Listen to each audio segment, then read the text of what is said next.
Hallo liebe Freunde unseres Podcasts Data Navigator. In unserer kurzen Sommerpause teilen wir mit euch ein paar Podcasts, die ich vor gut einem Jahr zusammen mit Ralf Kleinig aufgenommen habe. Dieses Mal allerdings alle auf Englisch. Hört mal rein, es gibt dort wieder spannende Geschichten, was man alles so mit Daten machen kann und wie dabei der Data Act helfen kann und auch wie er zustande gekommen ist. Viel Spaß dabei und gerne wie immer liken und subscriben. Wir freuen auf euch und ein Wiedertreffen nach der Sommerpause dann wieder in deutscher Fassung.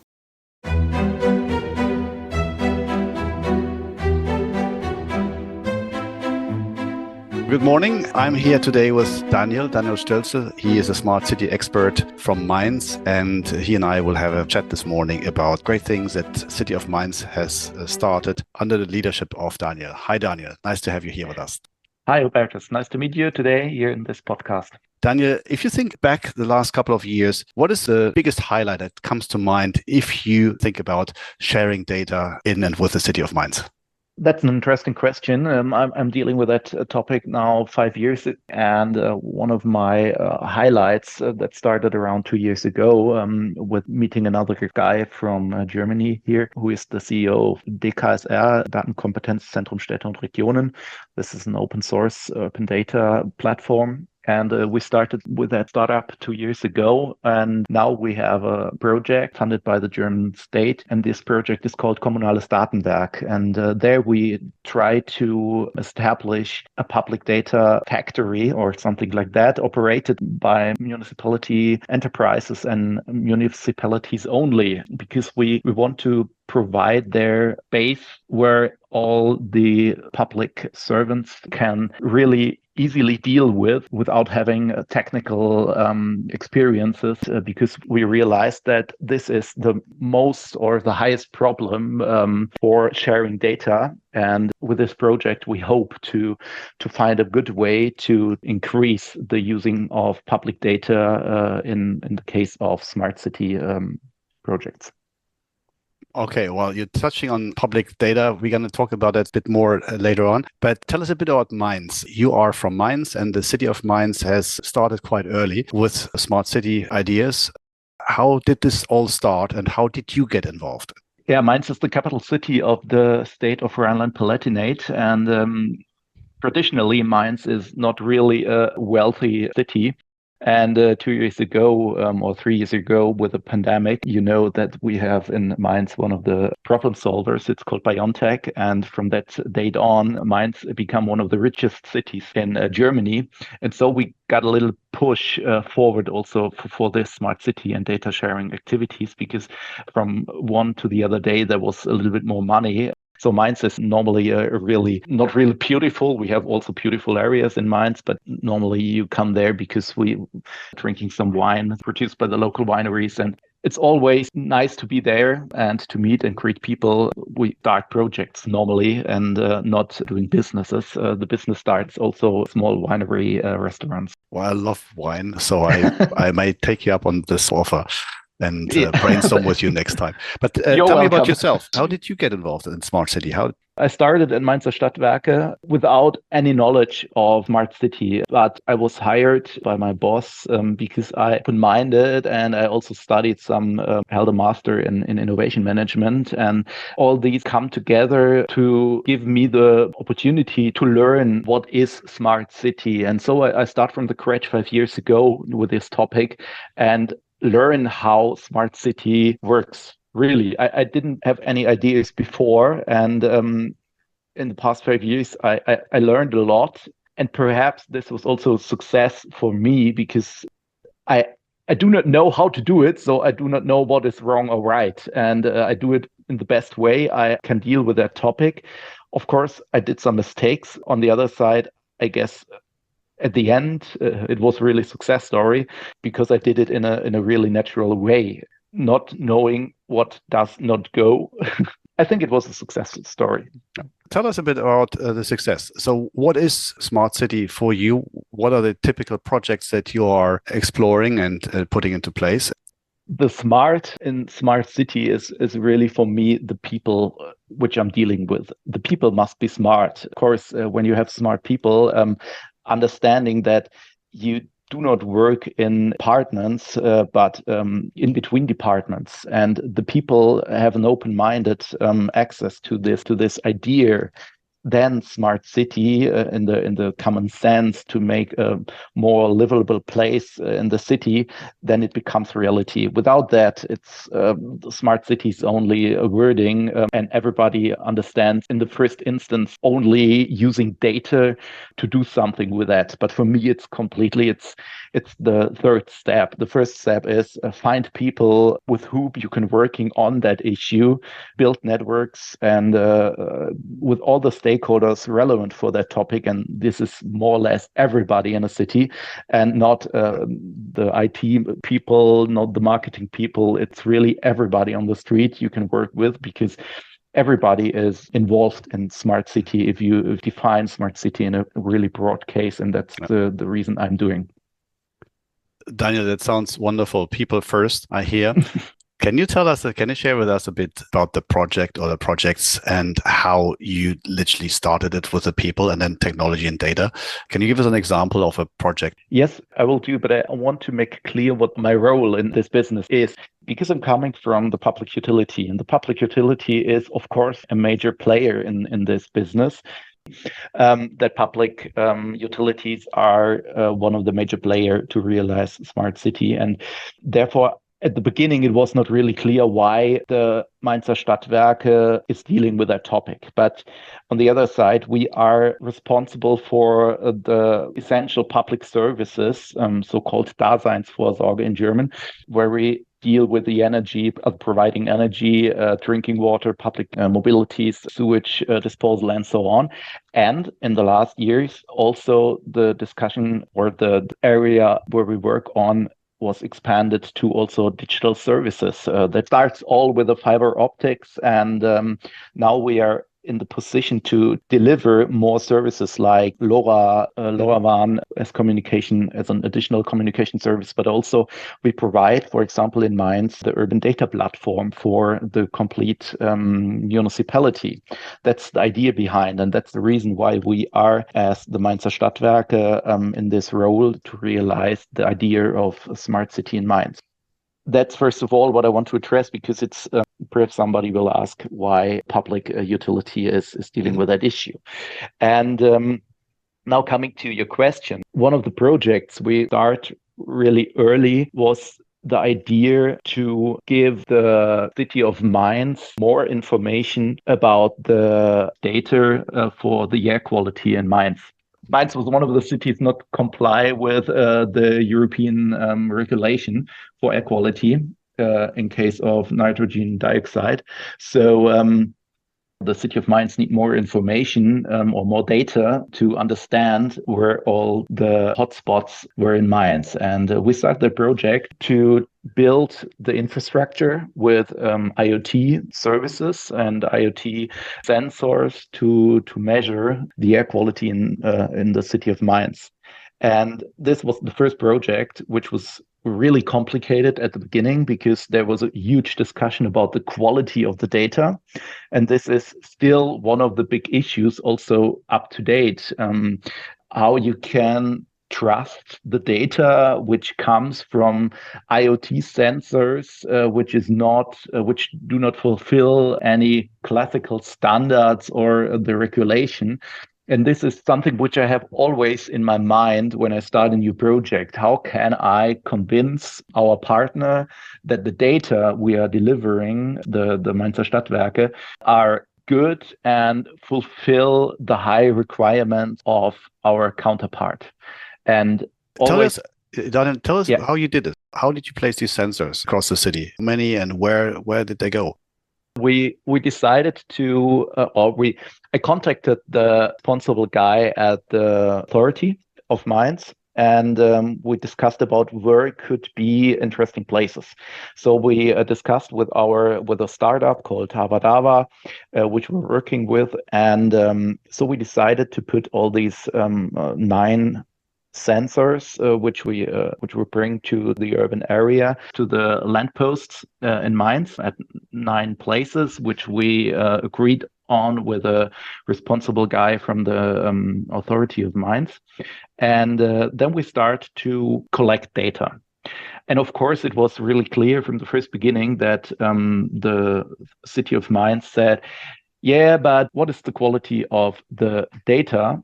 And we always said we try to do our best to fulfill the requirements given by the European regulation, which is at the same level of the so-called Passivsammler.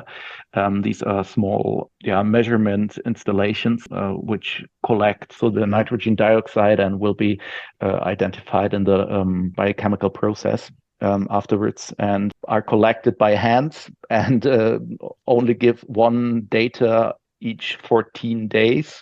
Oh. And so we have these really better way to transform data or to deliver data in 15 minutes intervals, and also not by hand, but by air, so to say, because the data was sent by GSM.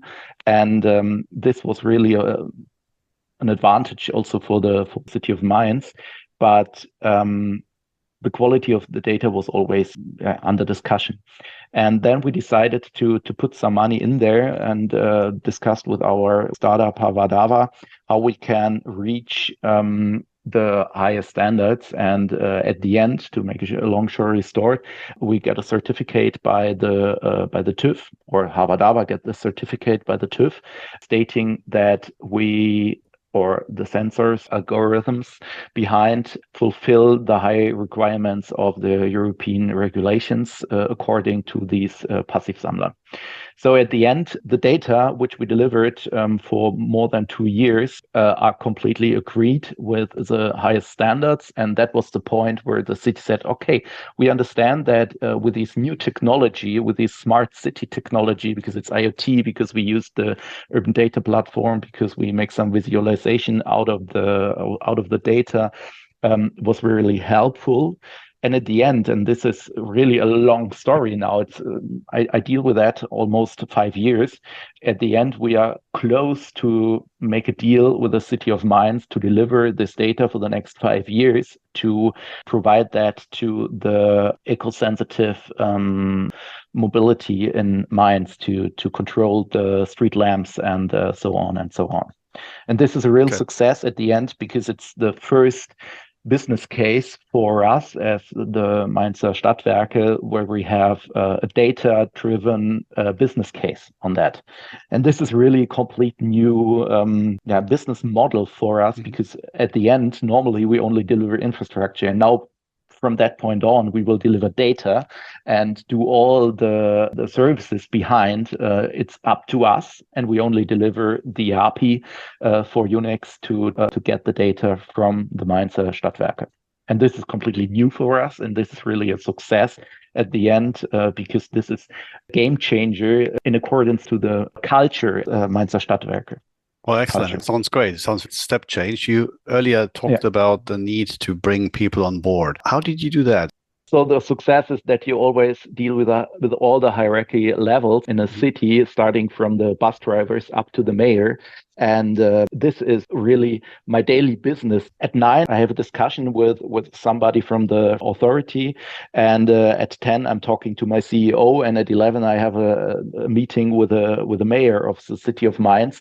And this is really the things you have to do if you want to be successful, because sometimes you have to start some projects starting with the opinion of the mayor, and then you are successful. And sometimes it's helpful not to start at this level and to produce some results before you go at the highest level. And so you have some projects which are under the radar. So you start to build up some prototypes and show someone at the higher level, this is what you can reach when you give us more money. And this is, I can show you here, for example, what we already have done for that. And this is always from project to project, you need to find more stakeholders or the relevant stakeholders to realize these projects. And this is not that you can say in general, you have to do it in that and that way. It's really, in my point of view, a complete individual process, project by project. I can totally resonate with that. You talked about air quality as the initial project and being sort of the Yeah. eye opener for quite a few of the people and maybe the city of Mainz. Were there other projects? Did you do anything in mobility? What about the sort of the fleet, for instance? Yes, we did also something with e-mobility. That was the first data-based project on our urban data platform. The idea was the Mainzer Stadtwerke are the owner of most of charging infrastructure in the city of Mainz, the public infrastructure. We operate there 100, more than 100 charging points. And the problem is that most of the drivers of electric vehicles are contacting our hotline and say, "Hey, there is again there. I cannot charge my car because there stands a non-electric vehicle and blocks the parking lot in front of the charging station." That was the starting point of that project, and we ask ourselves how we can bring more evidence on this single opinion of some of the electric vehicle drivers. And the idea was that we connect the API of our charging provider and install additionally in front of the charging station on the parking lot some sensors. And so we have the chance to understand if there is someone parking in front of the charging station and is not charging, and the opposite around. If there is someone is charging, it's obvious that there is standing a car in front of. That's not always the case because sometimes They the crisscross, cars yeah. that cross exactly they crisscross on the charging stations, but this is not the majority. So we did that for 20 parking lots in front of 20 charging stations and collect the data over a period of time.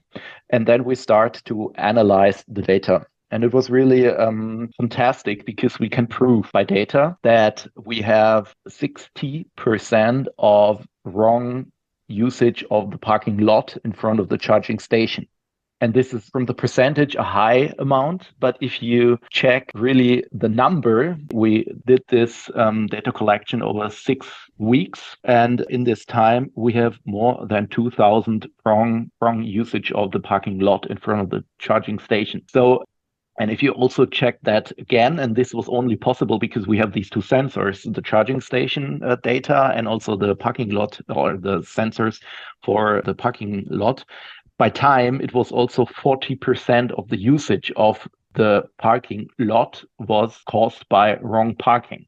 So if you calculate, and this is what we done, and also present that to our CEO, and said, "Okay, guy, this is what we found out by data." Or we have several strategies and ideas how we can deal now with these problems. And this is not based by any calls from the electric vehicle drivers, but it's based on a 6 weeks period of data, which we really collect and have in our mind to do something different in the future. So now we are on the way to think about how we can realize the strategies which we identified after analyzing the data. And perhaps a short story from the starting of this idea, because I gone to the CEO and said, "Okay, this is my idea. I want to do this project." And he said, "Okay, Mr. Stölzle, that's nice, but what is the business case behind it?" And I said to him, "I don't know what the business case is." And he responded to me, "And why should I give you the money for that?" And I replied, "Because we need to collect the data, because without the data, we will never know what happens on the parking lot and in front of the charging station." And this is also a game changer in the mind of the CEO, because he always wants to have, of course, we invest money, we invest time and resources in this issue, but at the first instance, of course, the CEO needs to ask also the questions for the business case. So, Daniel, how did you convince your CEO then? At the end, I must say that it's a kind of trust that he said, "Okay, I understand that because I'm an engineer and I know that data is the basis for a lot of things. But of course, it's a little bit a risky position also from his point of view, because we do not have the data. We need to collect the data. So we have to invest in sensors, and we have to invest in the urban data platform and all the programming of the processes. And at the end, he said, "Okay, Mr. Stölzle, I understand what you want to do. I see also the point that it might be a case for us. And at the end, I trust you, and please start it." And this is at the end the success story of this discussion with him. Mm-hmm. Excellent. Well, you came across a lot of obstacles and hurdles. What would you advise people that are embarking on the journey of a smart city and data sharing? What to avoid, what to do, what not to do? At the first beginning, when I'm thinking about some new projects, new projects start in my mind, and I realized that there might be a project might have an impact on smart city activities or on the city. When I'm thinking about the needs of the stakeholders in general, that might be enterprises, that might be also the citizens of Mainz and so on. So starting from the needs of the stakeholders, it's, in my point of view, the biggest issue, because there are a lot of needs when you look around in the city. When you identified one of the need, for example, I already addressed to you the air quality sensors, that was a need. So we started. And the next point was get the right stakeholders on the table and discuss what they really need, what are their obstacles in this case. And when you have the right people on the table, perhaps the next question will come, okay, who will pay for that? And of course, without money, it's difficult, but also some projects you can start with small money. And this is also, for me, an advice which I can give to public utilities. Also, we as Mainzer Stadtwerke wants to make projects big at the first beginning. And I think the success is make the project small. Start really with a prototype, start with small successes, and then when you can present success to the CEO or to the mayor, then they will understand what the project could serve to the citizen or to the city, and they will give you the money, in my point of view, because money is at the end not the problem when you can show them a success, but you have to convince by first prototypes to show them what you can deal with that. Because the problem you have to overcome is that mayors and CEOs and or the top management, they have not experiences in the area of smart city and data sharing and using data and what that could be, because it's too technical, they have no experience with that. So you need to give them an idea which influences their thinking on this topic, and then you can create a success story out of it. So it's a little bit about storytelling at the end. You need to tell them a good story, what might be the success for them at the end. And if you can tell them the success, then normally such projects are working. It sounds easy, but it's more complicated than it sounds.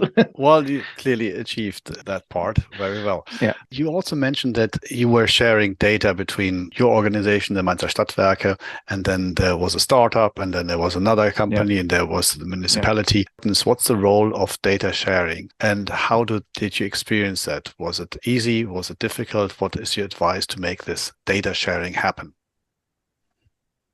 Data sharing is one of the biggest issues you have to overcome when you try to realize smart city projects, because there are a lot of stakeholders also only in the public sector which have a lot of data. And sometimes the public utility needs data from the authorization and the other way around. Or you have, for example, the wastewater treatment companies which have data, and we as Mainzer Stadtwerke need that data for realizing some projects. So you need to find a way to share this data. This is a technical question. Therefore, we have a lot of solutions already or existing solutions. I guess the problem is to find or to create a space where all the stakeholders trust each other to give data from one company or from one organization to the other organization. Of course, there are a lot of things like when I'm talking about Mainzer Stadtwerke, we have these critical data for critical infrastructure, and we have to also overcome this idea that everything is critical infrastructure, so we cannot share the data. And this is one of the ideas we just try to solve with this project, Kommunales Datenwerk, where we have a big issue on the legal aspects, because we need to overcome to as a trust building idea to say, okay, we checked all these issues from a legal basis, because the technical we already have solved in the past. We can do that. That's also, of course, it's complicated, but it's not the core of the problem. The core of the problem is that a lot of public authorities do not trust these systems, these technical systems. And if you can show them based on a legal statement that they can do it, and you have created an area where only these organizations from public services, for example, are part of this space, this data space, then you have a game changer, because this is, in my point of view, not existing already, at least in Germany.